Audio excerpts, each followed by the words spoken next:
That's easier. Well, whoever comes, they'll have to do that. You put it in there for them, okay? I'll keep No, an I eye. don't do that. Thank you all for coming today. Usually, we have the program on the exact date, January 27th.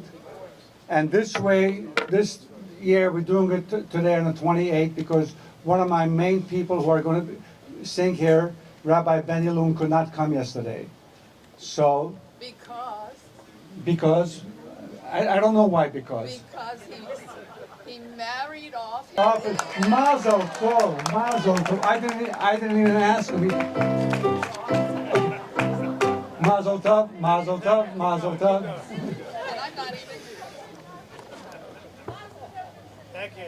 You know, as Jews, even though we memorialize the tragedies that we have suffered in the past, whether it be the 6 million during World War II, or October the 7th in 2023, or more recently in Bondi in Australia.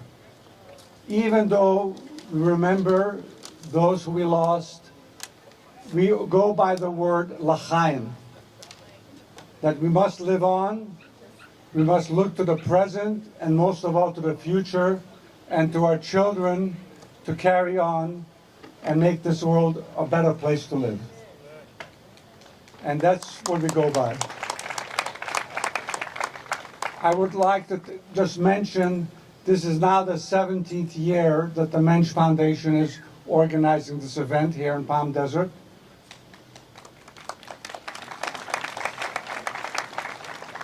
And hopefully it'll be here 17 years from now, even if I'm not here myself.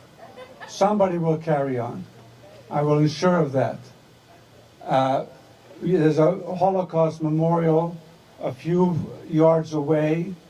After the program, we will usually go there and pay homage at the memorial. If you haven't seen it before, it was built by Joe Brandt and Earl Greif with the help of the city of Palm Desert and the Federation, but it was their idea to build it. I think it was 27 years ago. I would like you all to stand up, please, for the national anthem.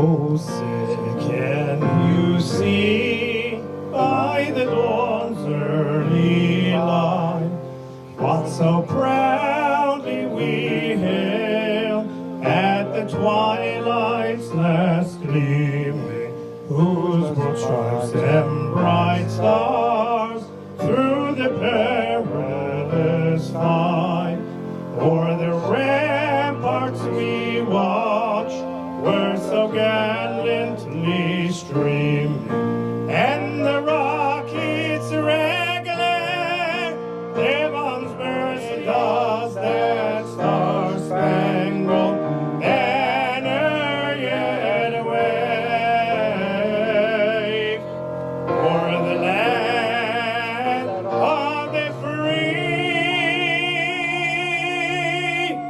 and the home of the brave.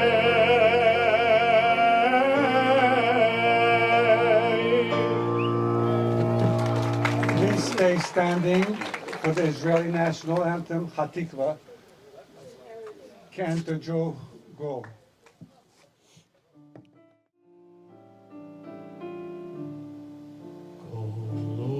Lord, balev av penina, nefesh Yehudi homia, ulfatei mizrach kadina, ayin letzion Sophia. Oh Lord,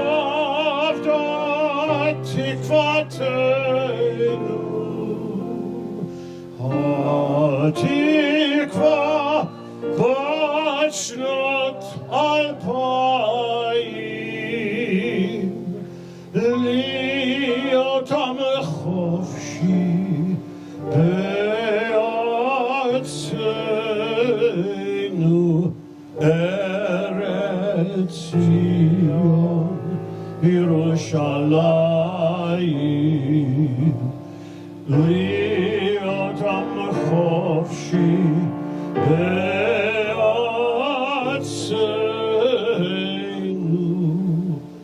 ארץ ציון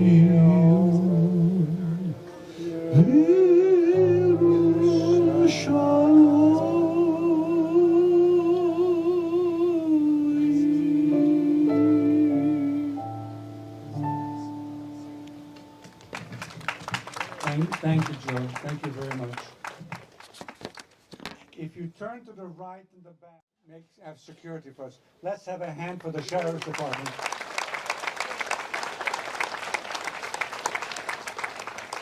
Every year, Palm Desert has a new mayor because they rotate in the city council.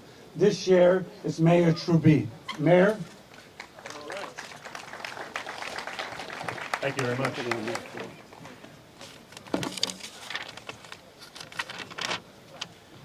All right. Good morning, everyone, and thank you all for being here. Oh, I'll speak up. There we go. All right. Thank you very much. Well, this is one of those moments where words feel small, but silence is not right either. So we gather to remember and to be present with one another. The Holocaust is often talked about in numbers, but behind every number was a person. Someone with a name, a family, a daily life. People who laughed, worked, hoped, and loved, just like all of us do. What always stays with me is not only the loss, but the strength of those who survived and carried these stories forward. The courage it takes to remember something so painful and to share it is something we should never take for granted.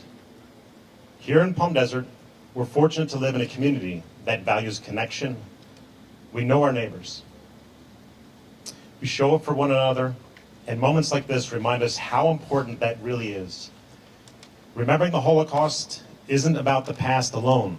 It's about honoring lives, listening carefully, and holding on to our shared humanity. To the survivors, families, and everyone who helped make this event possible, thank you for trusting us with this remembrance. It means so much. We are better for having paused together to remember. Thank you.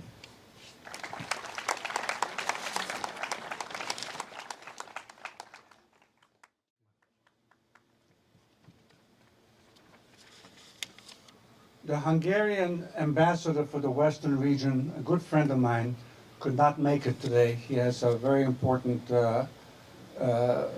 gathering of people who are traveling from far away to Los Angeles, and he could not make it back. But he wrote a letter, asked me to read it, and I'm asking Talia Hawley, an Israeli, whose father was a diplomat when she grew up in Uruguay. And he's fortunately, and her mother is alive today in Jerusalem.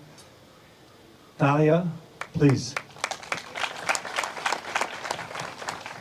Thank you, Stephen. Okay, so ladies and gentlemen, Mr. Mayor, distinguished guests, I apologize for not being able to join you today in person. Thank you, Stephen Geiger and the MENSCH International Foundation for organizing this meaningful event. Whom I never knew. Approximately another 40 relatives whom I never knew. I do similar programs in Hungary. I started the foundation actually in Hungary in 2002. And if you do come to Budapest at one time, it has 14 synagogues. It does have a very good Jewish life there. And it is fairly safe, as much as safety can be. Hungary has a very small Muslim population, and so if there's a right-wing protest, it's very fast put down by the government. So the words of Ambassador or Consul General Grove was very true. There was a country, Hungary was unfortunately on the wrong side, and Hungary is responsible for the death of those 600,000 Jews. They were part of the Axis powers with Germany. It was Hungarian gendarmes that shoved my relatives on the train that went to Auschwitz. I want to just tell you one story. There was Auschwitz. She was put on the train, and when the train landed, everybody got off, and there was Mengele and all the big Nazis making selection on who would live, who would die, go to the right or go to the left. When she was standing there at the train station, in her arms was a 2-year-old daughter, Marika, and next to her standing was her mother-in-law. A Polish Jewish lady came up to her, who was there already for over a year and knew exactly what was going on, and said to her, "Give the child over to that older lady." She automatically listened, not knowing what she was doing. In a few minutes, that older lady, the mother-in-law, was sent to the gas chamber with Marika. And Lily and her sister, who were put to work, could watch the smoke as Marika and all the others went up. When she survived and she came back to Budapest, on her bedstand next to her bed was a picture of Marika. Later on, she married again because she lost her husband as well. And her daughter now is a doctor living in Bronx, in Riverdale. It's all an accident of any Hungarian Jew that survived, any German Jew that survived, any Polish Jew that survived. Just an accident. This was not the plan. The plan was to kill all the Jews. Just like you had the genocide of the Armenians in 1915. There was one country, though, in Europe called Denmark. You hear Denmark on the news nowadays all over the place concerning Greenland. But Denmark, you had the King Christian #10, who ordered to save the Jews, and 6,000 Jews were saved by the Danish people. And I invited the honorary consul in Los Angeles of Denmark. Please, Mr. Brun.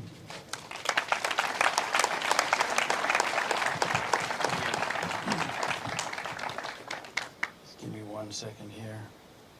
Bring it up there.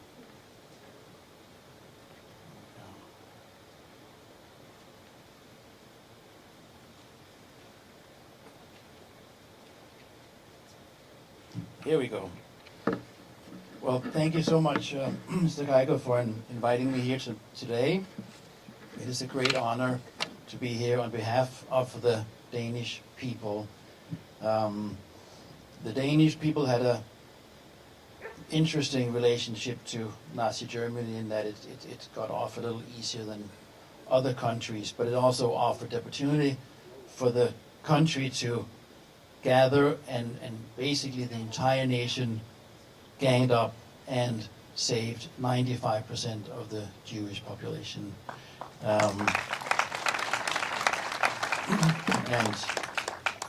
want to just read a little something from on behalf of the Danish people, thank you very much for this honor. Mr. Geiger was telling me to present me with an award here, and this does not belong to any one person or institution. It belongs to the ordinary citizens who chose decency over fear and solidarity over silence.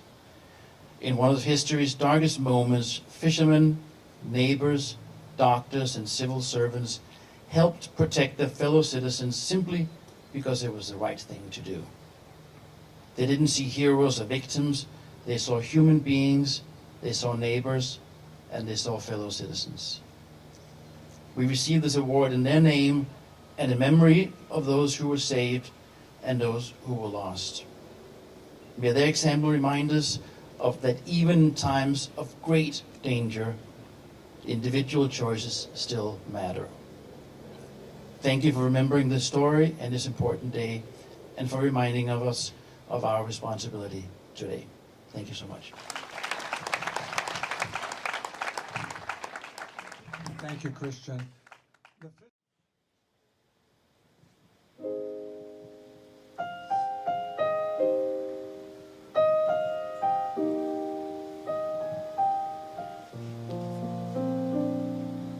Writers of the history, stand with me, look into my eyes and see. People go away but never say goodbye. Someone stole the moon tonight, took my light. Everything is black and white. Who's the fool who told you boys don't cry? Hours and hours and flowers, life is no game for the cowards. Why does the time go wild? Every day I'm losing my mind, holding on in this mysterious ride, dancing in the storm, we got nothing to hide. Take me home and leave the world behind, and I promise you that never again I'm still wet from this October rain, October rain.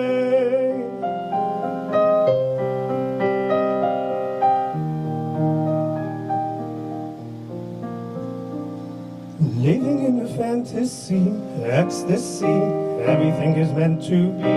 We shall pass, but love will never die. Hours and hours and flowers, life is no game for the cowards. Why does the time go wild? Every day I'm losing my mind, holding on in this mysterious ride, dancing in the storm, we got nothing to hide. Take me home and leave the world behind, and I promise you that never again I'm still wet from this October rain, October rain.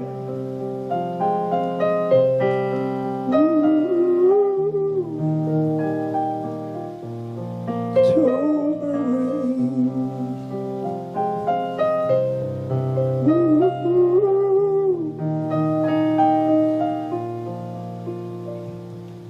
לא צריך מילים גדולות, רק תפילות, אפילו כשקשה לראות, תמיד אתה משאיר יום אחד קטן.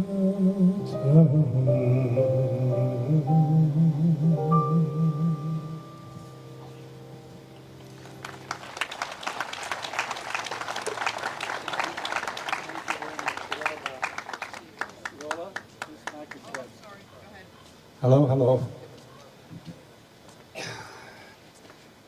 It's my honor to introduce Henry Friedman, Holocaust survivor, who's not yet 100 years old, but close.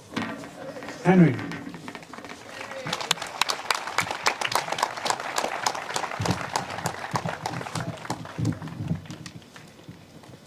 You're gonna have to hold it. Thank you, Steve.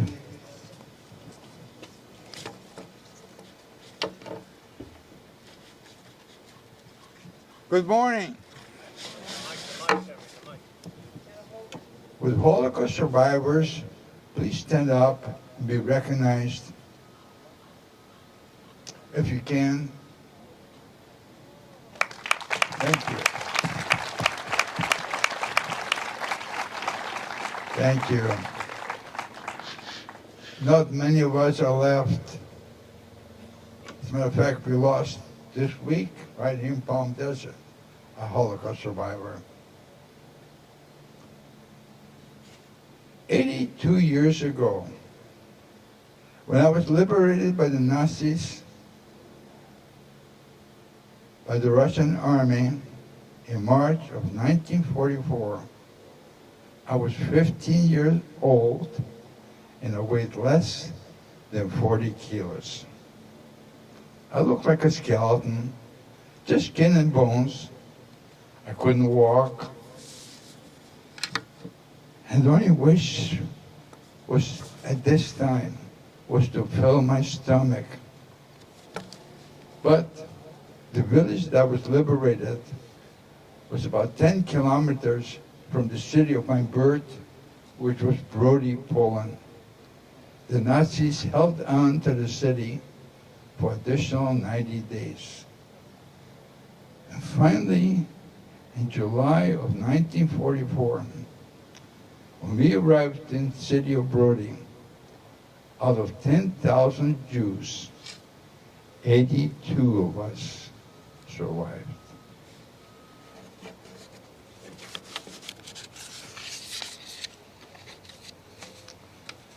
And those of us who survived in the ghettos, in the death camps, in hiding and in the forest, live with memories of those who perished and by those cries to remember them. These memories are always with us. We try to share these memories with others. Share them, we must, if our story of the lessons and the shore are to live beyond us. It took some 30 years for me to open up a place called the Henry Zunder Friedman Holocaust Center for Humanities Museum in Seattle, Washington. Last October, we had over 700 people attending a fundraiser event, and a docent, her name is Marcy Bloom, gave a speech that touched my heart. And I asked Marcy if it was okay for me to read her speech to you here today. And I will quote his speech. On behalf of the entire team of dedicated museum educators, docents, and guides, thank you so much for this incredible honor. Every one of us is humbled by the wonderful recognition, and our hearts are full of gratitude. We are often asked, why do you volunteer as a docent and educator for the Holocaust Center for Humanity? This is truly a labor of love for us. We are committed to challenging the endeavor so we can make a difference and encourage our museum visitors to develop the ability to think and act independently, to demonstrate moral choice, and to instill moral conviction and show solidarity in the fight for justice and against hate and against manipulation of truth and against the current rise of anti-Semitism in our communities. For speaking out and sharing their stories, and for being the voices for the many, many millions who were silenced. It is a day we all stand tall and recognize each other and say, in spite of it all, we are here, we are proud, and we shall never forget. Standing before you today, it is very personal for me, as it is for each and every one of you. My late mother was a Holocaust survivor. She arrived in England as a child, but her parents, my grandparents, were not so fortunate. I never knew my grandparents because they were murdered, and so were most of my family, all because they were Jewish. My mother often said that if Israel had existed in the 1930s, perhaps her parents would not have been murdered by the Nazis, and her childhood would not have been taken from her. But in spite of it all, she was forced to live with. She was the most positive person I ever knew and was always so grateful for having been given a chance of a good life. The Holocaust stands apart as the darkest hour in human history. Thank you, Stephen. Thank you, distinguished guests, attendees, everybody coming here today, and of course, Mr. Friedman, for those beautiful, rich words. My name is Boz Werdiger. Steve's asked me to speak a little bit about Bondi. Steve also often tells me that I speak too long at the synagogue. And I know, Stephen, you can cut me off today if I do stretch on for too long. You can't cut off Mr. Friedman, you can cut me off. Just give me a warning. So I want to speak about Bondi, but to speak about Bondi, I'm going to speak for a moment about growing up in Australia, and I need to speak about my grandfather, and I need to speak about remembering the Holocaust. Some of you may know that outside of Israel, the community with the highest per capita percentage of Holocaust survivors is my hometown, Melbourne, Australia. A lot of Jews went there. It was a faraway place, and maybe they could forget about what they were leaving behind. Maybe they could start again. And of course, for many of them, there were no other countries ready to take them in at the time.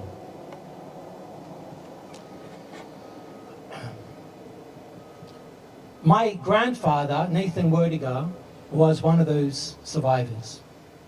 He grew up in Poland, in a town called Sosnowiec near the German border.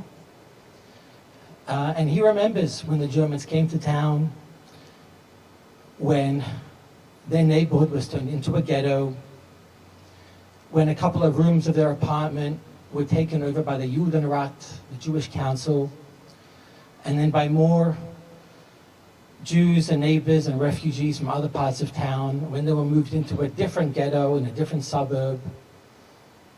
He went through labor camps, lesser known ones like Blechhammer and Regensfeld, and then Auschwitz, and then the Death March, and then Buchenwald. He went through it all, and he'd tell us every year he'd have a liberation dinner, and he'd say that he had one birthday was when he was born, and the other birthday was when he was liberated by the US Army at Buchenwald. And towards the end of his experience, he became what was known as a Musulman, which, if you're familiar with Holocaust testimonies and literature, you know what that means, and you'll know how extraordinary it is that he survived it all. And there's more to speak about there, but I want to make another point. We grew up with these stories in Australia, and because of these stories, my grandfather used to tell me he grew up in a Hasidic household, and he remained religious somehow after the war, but not in the same way. He was very successful in Australia, businessman in real estate. He was clean-shaven and worked closely with a lot of people in Australian society. And he would tell us, when we went out to a football game, he would tell me, I remember specifically, I was a little... As you heard, in every generation, they rise up against us. But we have a secret weapon, it's not so secret. God saves us. God gives us the salvation. And we tell the world, never again, and we mean it. And we're going to sing about that right now. Yehisha Under.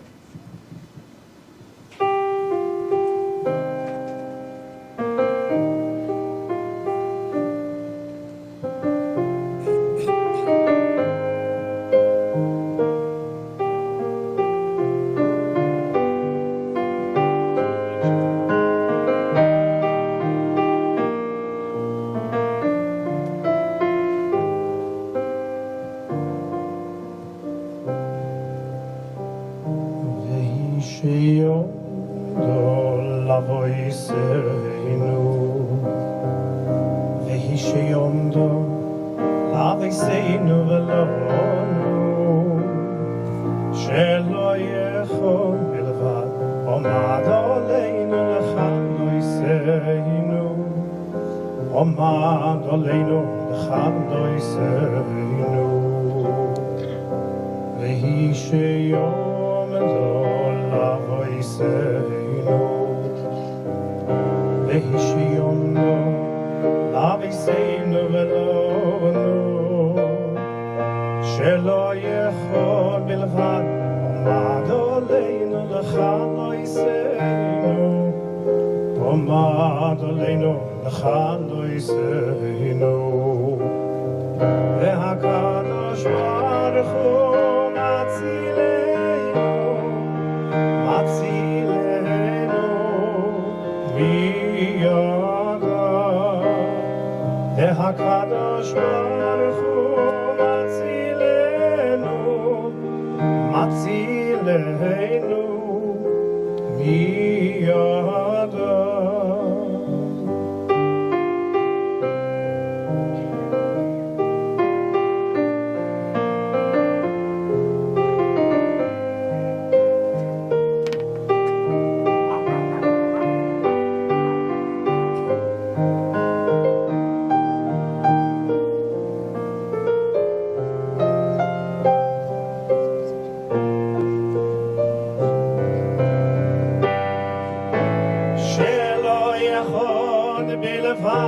Omad oleinu lechaliseinu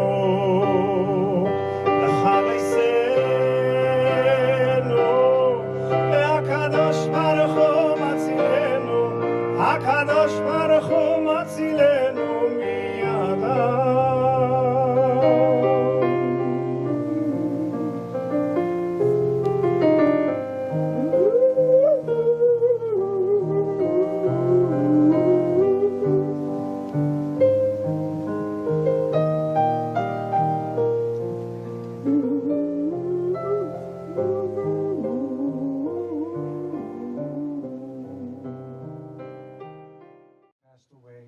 First of all, Ella Brandt and her son Jeff is here somewhere. Jeff? Sorry for your loss, Jeff. William Goldman, his son is in Florida. Harold Metzner's daughter, she's here. She couldn't make it. Alan Potash was a very important member of our community. He was the CEO of the Jewish Federation, was a good friend of mine. He passed away too young a year and a half ago. And I'd like to introduce Danny Lebin, his successor, and a very good CEO now of the Federation in the desert. Thank you. As we all come together today to say never again, never before has an International Holocaust Remembrance Day felt so urgent and so important. People have asked, why are we here today? There's Yom HaShoah, a Holocaust Remembrance Day that takes place in April or May, depending on where it falls in the Hebrew calendar. Why do we need two? What's today? What makes today any different or special? And of course, one could answer, because these days were set up for different purposes. And the way I see it is that Yom HaShoah is really a day when the Jewish people comes together to look inward and to grieve as a Jewish people. It's a day that was set up by the Knesset in Israel, and it marks the Warsaw Uprising. And it is a day that is mostly celebrated, observed, commemorated by the Jewish people. But International Holocaust Remembrance Day, the day that we're all gathered here today to observe, is something different. It's a day that was proclaimed by the United Nations as a way to ensure that the community of nations, the community of peoples around the world, would come together in solidarity with the Jewish people. And we heard earlier a very poignant letter from the Consul General of Hungary that was read by Talia.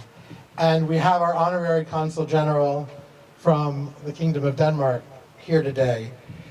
And I think the question, in many ways, becomes less about what side of history a country may have been on during the Holocaust, and more about what side of history countries are on today, and who stands in solidarity with the Jewish people today in 2026. So thank you. It is not trivial or taken for granted that you're here with us and that we received the letter that we heard from Hungary today. So, thank you.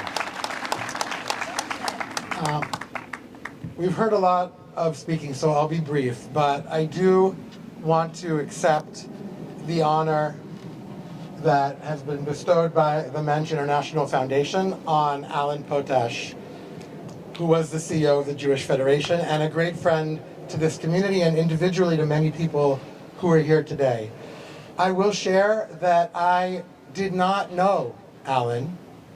I never had an opportunity to meet him, but I think about him every day and am truly inspired by the legacy that he left for this community, for the community that he grew up in and worked for many years in Omaha, Nebraska, and for his tireless dedication to Israel.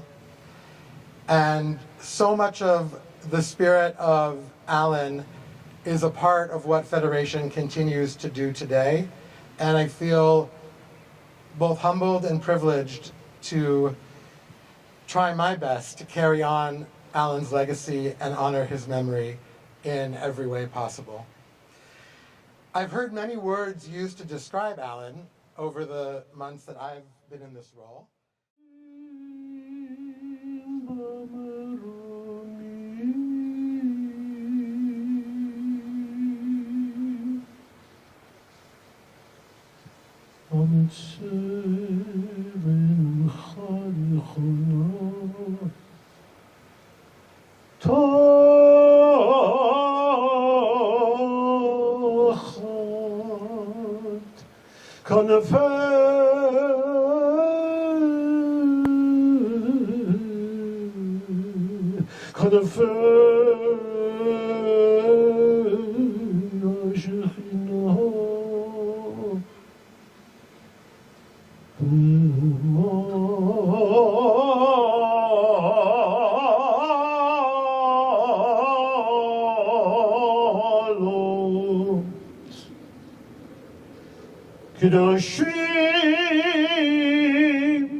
Kedoshim u'tehorim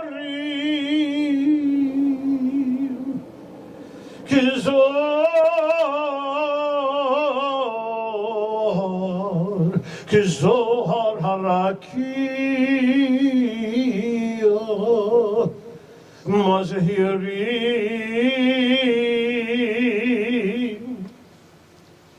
et nishmat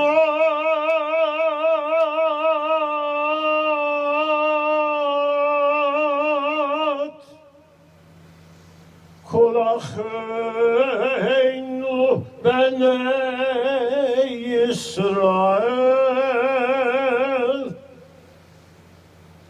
anashim nashim v'tov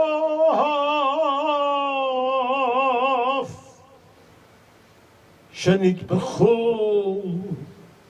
v'shenechanku v'shenisrafu v'sheneheragu שהלכו לעולמם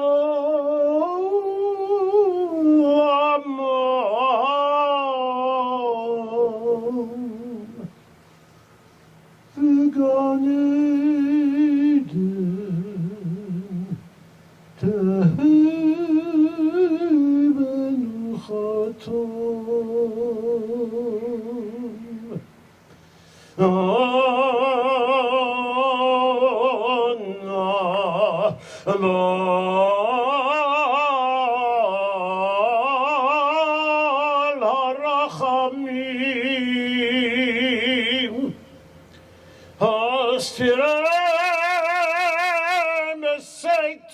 כנפיך לעולמים.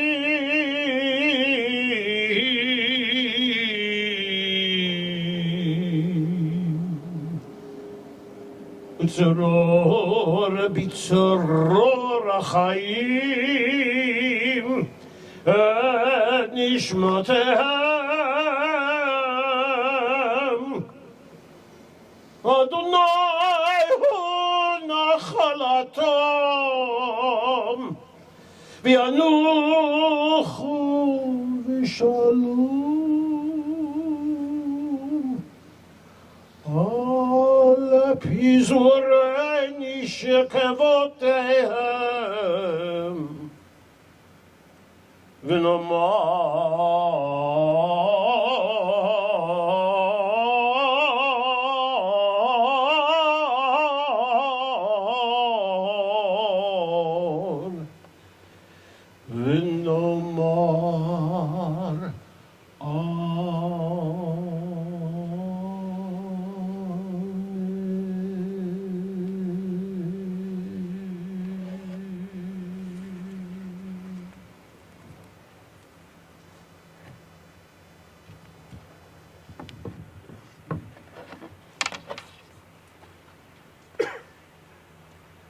Thank you, Joe. Joe and I actually graduated in 1962 from the same junior high school in North Hollywood, just like yesterday, 62. Thank you all for coming. I want to thank Danielle Schneider, who is the accompanist. She's a He knows who I am very here. lovely. Okay.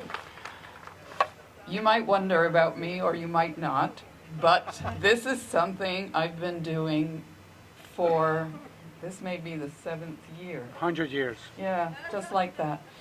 I'm Danielle Schneider, and it's a very Jewish name, but I am Danielle Desmarais by birth. And I have been fortunate, blessed, serendipitously drawn into the Jewish community because I have a talent. And sometimes talents take you to places you don't expect to be. I have acquired an entirely new perspective on the Jewish faith thanks to my ability to play the piano. I took my kids to Dachau so that they would understand the reality. So I want to thank you, your community, for taking me in and allowing me to have a completely different perspective on your lives, the good, the bad, but I find the Jewish community has made its way into my soul, and I am honored to be able to play this event every year. So I thank you. Thank you, Danielle. You didn't know that, huh? I have another shiksa here. Is that what I am? Of course.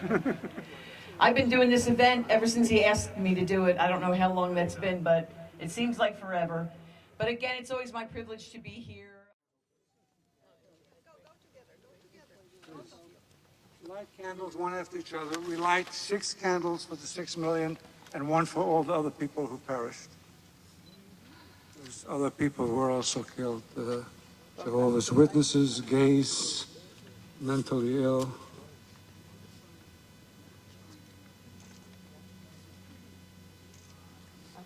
Benny, I know you're not supposed to recite the Kaddish, but you can cheat by just telling in my ear. No, I cannot Google it. That part of Romania was Hungarian. It was Hungarian at the time. Do you know what's the difference between Romanian and Hungarian? Here comes the joke. They both will sell their mothers for $1, but Romanian will deliver. For $1 delivery. Baz, who wants to say always a lot, wants to say something more.